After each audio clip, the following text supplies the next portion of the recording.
이오테크닉스라는 종목은 이제 레이저로 웨이퍼에 이제 어닐링도 하고 어닐링은 이제 그 데웠다가 줄였다가 데웠다가 식혔다가 이제 그 단련이라고 하죠. 이런 웨이퍼를 하기도 하고 그다음에 웨이퍼에다가 이제 마킹도 하고 이런 제품인데 그 결국은 반도체가 많이 생산돼야지 이오테크닉스의 이제 매출이 올라갈 텐데 어저께 이제 작년 영업이익을 갖다 잠정실적 발표했는데 280억 원의 영업이익 뭐 적자는 아니에요. 하지만 전년 동기 대비 70% 엄청나게 감소를 했습니다. 그래서 감소한 것에 대해서 이오테크닉스가 뭐라고 했냐면 전방 산업의 투자가 감소했다. 이거는 뭡니까? 이오테크닉스의 아까 필요한 공정에서 레이저 어닐링 그다음에 그 웨이퍼의 완제품에다가 마킹을 해요. 이거는 언제 그 무슨 디램이 언제 만들었고 그 웨이퍼 자체가 엄청나 작은데 그 사람이 쓸 수 없지 않습니까? 이걸 레이저로 마킹하는데 전방산업 투자 감소했다. 이게 무슨 말인지 알겠죠? 디램 전체 그 삼성전자, SK하이닉스가 줄였으니까 생산량을 줄였으니까 우리도 어쩔 수 없이 이제 그 매출이 줄었다라고 얘기를 한 것입니다. 근데 사실 이오테크닉스는 기존 레거시라고 할 수 있는 디램뿐만 아니라 더 크게 주목을 받았던 것이 무엇이냐면은 이거 먼저 실적을 먼저 그래프를 한번 보시겠습니다. 어제 이제 그 실적 발표됐는데 저희가 이제 하는 타키온 AI는 실제 발표하면 30초 이내 그 실시간으로 처리를 합니다. 로봇 기사도 만들고 그래프도 만들어 드리죠. 그래서 그 그래프를 보면은 2023년도 3분기 되게 좋았어요. 그러다 점진적으로 쭉 내려가죠. 이건 아까 말씀드린 전체적으로 삼성전자나 SK하이닉스가 이제 D램에 대한 메모리 반도체에 대해서 생산을 줄이니까 어쩔 수 없이 이오테크닉스도 결국은 이제 생산량이 감소할 수밖에 없다는 것을 실적으로 나오게 됩니다. 하지만 이오테크닉스는 주가는 사실 이것과는 별개로 움직이는 경향이 있어요. 왜 그러냐? 이오테크는 챗 GPT의 수혜자라고 분류가 됩니다. 챗 GPT를 할 때 여기 이오테크닉스의 레이저 어닐링이 사실은 SK 하이닉스의 웨이퍼 만드는 데 쓰인다는 것입니다. 그래서 챗 GPT 그 실적 하락에 비해서는 이오테크닉스의 주가는 좋았습니다. 또 하나 최근에 중요한 이슈가 이오테크닉스에 나왔는데 이것 때문에 제가 오늘 여러분에게 설명드린 것입니다. 무엇이냐면 삼성전자가 HBM3에 있어서 삼성전자가 후발 기업이 됐어요. 왜냐하면 2019년도부터 개발을 안 하는 바람에 뒤늦게 막 쫓아가고 있기는 하지만 사실은 이미 SK하이닉스랑 격차가 6개월, 1년 이상 벌어졌기 때문에 반도체 분야에서 6개월, 1년 이상 벌어졌을 때는 참으로 따라하기 어렵다는 것이 이제 정설입니다. 그래서 삼성전자가 경계현 대표가 작년에부터 9월 달에 엔비디아 납품을 하겠다고 얘기했지 못했죠. 이제 엔비디아 납품이라는 말을 안 했지만 HBM3 대량 양산을 하겠다고 했는데 결국은 거기 대량 양산을 하는 게 중요한 것이 아니고 엔비디아 납품을 할 수 있어야 되는데 마이크론도 2분기에 납품하겠다고 했는데 삼성전자 아직도 엔비디아 납품을 못하고 있죠. 이게 벌어져서 생긴 문제예요. 그러니까 삼성전자는 HBM3에서는 이제 SK하이닉스에 비해서는 이제 2등 기업이 된 것은 분명해요. 근데 삼성전자가 새로운 거를 제시하고 나섰습니다. 뭐냐? 우리 유리글래스를 갖다가 반도체 웨이퍼에 기판을 플라스틱 기판이었는데 유리글래스를 하겠다. 유리글래스를 하면 몇 가지 장점이 생깁니다. 플라스틱보다 유리가 강하기 때문에 열 공정이 있어서 장점이 있고 그러니까 이거는 사실은 삼성전자가 이걸 바탕으로 또 한 번에 반도체 그 기술 혁신에서 한번 내가 아웃퍼폼 하겠다라고 야심차게 했는데 여기에 이오테크닉스가 주요한 수혜 기업으로 이제 떠올랐습니다. 유리글래스 기판을 갖다 채택했을 때 밸류체인인데 밸류체인이 어디가 이제 보이겠습니다. EBS 증권이 발빠르게 리포트를 냈는데 여기에 그 유리기판을 내놨을 때 밸류체인을 내놨을 때 수요자는 인텔이고 또 유리기판 자체를 만들 수 있는 것은 SKC의 자회사인 SK엠솔리스가 이미 공장을 짓고 있어요. 예, 여기가 이미 이제 하겠다는 게 아니고 이미 준비한 지 꽤 됐어요. 그래서 25년부터 대량 양산 체제. 그러면 이제 SKC의 주가도 올라가겠죠. 그다음에 관련된 기업들 필옵틱스, 인텍플러스, 한미반도체.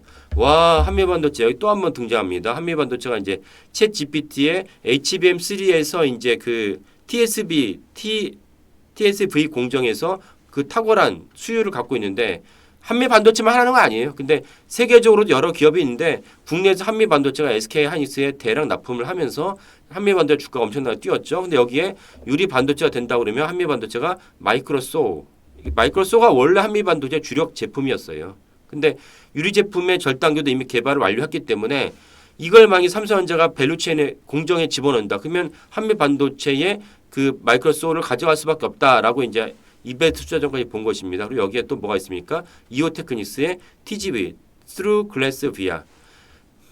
한미반도체는 TCB, 이었는데 유리 반도체인가 스루 글래스 비아 장비를 개발을 완료했다는 것입니다.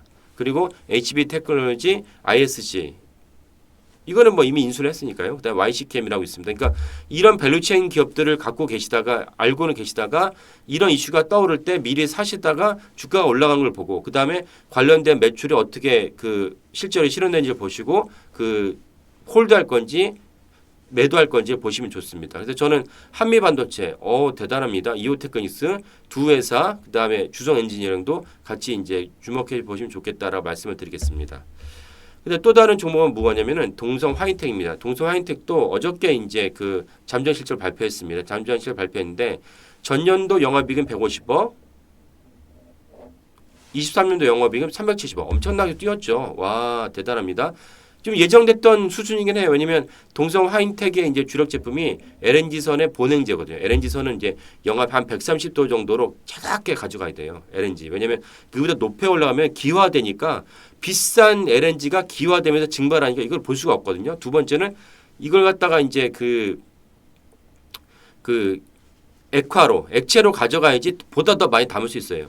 물과 수증기 중에서 누가 더 부피가 커요? 수증기가 부피가 더 크죠. 그러니까 그 한정된 볼륨 안에 LNG를 많이 집어넣어야 되는데 가스 상태를 가져갈 수 없어요. 그러니까 액화를 시켜야 되는데 액화를 시켜야 되는 것을 차갑게 외부의 어떤 그 단열재 없이 차갑게 이제 외부와 그 온도가 주고받는 것 없이 차갑게 움직이려면은 본행제가 필요한데 그 본행제 양강 회사가 동성 화이텍과 한국카본입니다. 그러니까 동성 화이텍의 더 시장점이 높아야 한 70% 정도 돼요. 그러니까 영업이익이 더 많이 뛰었죠. 작년에 한국 조선을 갖다가 견인한 것은 이제 그 LNG죠. 카타르에서 LNG를 대량으로 생산을 하니까 대량 생산하기 위해 필요한 LNG 선이 수주가 엄청나게 많이 나왔고 단가 높아요. 한국 조선소는 LNG 선만 수주 받았어요. 왜? 기존에 다른 거는 중국으로 가져가도 된다. 기술력이나 인건비가 게임이 안 되기 때문에 중국에 가져가는 걸 마다하지 않겠다. 우리는 고부가 가치 LNG 선만 수주하겠다. 이것이 이제 한국 조선 3사의 전략이었습니다. 그러다 보니까 그 LNG 선에 본행제를 집어넣어야 된 동성화인데 주가가 뛴 것이죠. 한번 LNG 선에 그 본행제 뭔지 한번 보여드리겠습니다. 이건데 이 LNG 선 있으면 이 안에 이 본행제가 이렇게 크게 들어가는 거예요. 이거를 동성화인텍이 만들어요. 그러다 보니까 작년에 주가가 엄청나게 뛰었고 이걸 역시 실적을 보면 이렇게 됩니다. 22년도 3분기 올라갔다가 작년 내내 동성화인텍 주가랑 그 순이익이 올라가죠. 이건 아까 말씀드린 그 LNG 선은 발주가 많아지니까 그럼 동성화인텍한테 LNG 본행제를 달라고 요구할 수밖에 없어요. 그러면 이제 동성화인텍은 무리지만 사실 각 같은 존재가 된 거죠. 마지막으로 제가 말씀드리고 싶은 게 어제도 말씀드렸던 그 동성 화이텍의 그 LNG 선의 수주가 끝나지 않았다. 왜? LNG 최대 생산국인 카타르가 연간 LNG 생산량 기존 7,700만 톤에서 1억 2,600만 톤, 거의 100% 가까운 90% 정도에 해당하는 캐파를 늘리겠다. 그러면 이제 LNG 증산에 따라 27년도까지 LNG 운반선 150척이 추가로 필요하다. 그럼 우리나라 조선소 난리 났어요. 예, 논았죠. 예. 그러면 이제 관련해서 동성 화이텍의 매출도 같이 올라갈 수밖에 없다. 예. 오늘 갭상승할 거로 여겨집니다. 그리고 이제 그 이오테크닉스나 동성 화이텍을 말씀했는데 이외에도 몇 가지 추가로 이제 말씀드릴 공시가 있습니다. 우리금융지주가 1,366원 자사주를 취득하기로 했는데 이거는 예금보험공사에서 자연지분을 전량 취득한 다음에 소각하기로 했습니다. 그러니까 우리금융지주도 역시 갭상승할 거로 여겨집니다. 자사 취득한 날은 오늘인데 뭐 사실은 뭐 그 관련은 없죠. 이미 어제 발표했으니까 오늘 갭상승 하겠죠. 원희 P&E가 SFA에서 340억 정도 전기차 관련된 매출을 발표를 했습니다. 그리고 SFA는 더불어서 100억 원 정도 자사 취득을 결정을 했고 이걸 1년 정도 취득을 하는데 이 자사 취득 계속 화두인데 왜 이렇게 기업들이 자사 취득을 얘기합니까? 왜 그렇죠? 윤석열 정부에서 강력하게 기업 밸류 프로그램을 강력하게 요구하고 있어요. 그러니까 여기에 발맞추어서 이런 기업들이 어차피 할 거라면 내가 알아서 하겠다라고 이제 그 발표를 한 것입니다. 예, 오늘 방송 여기까지 하겠습니다. 감사합니다.